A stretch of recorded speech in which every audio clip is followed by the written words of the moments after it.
আমার এই ছোট্ট মালবেরি গাছটি ভরে উঠেছে অসংখ্য মালবেরিতে। এত ছোট গাছে যদি এত মালবেরি ফল পাওয়া যায় তাহলে তো তার মজাই আলাদা। ছোট বড় সবাই কিন্তু অনায়াসে হাত বাড়িয়ে এরকম ফল নাগালের মধ্যে পেয়ে যাবে। আর সেটাও যদি হয় এরকম সুস্বাদু একটু টক মিষ্টি ফল।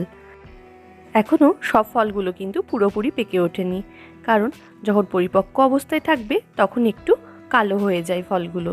এই যে এখানে যেমন একটা দেখা যাচ্ছে, এটাই এবার তুলে আমি একবার টেস্ট করে দেখব যে আমার বাগানের মালবেরিটা ঠিক কেমন টেস্ট হয়েছে, খুব টক নাকি টক মিষ্টি স্বাদের।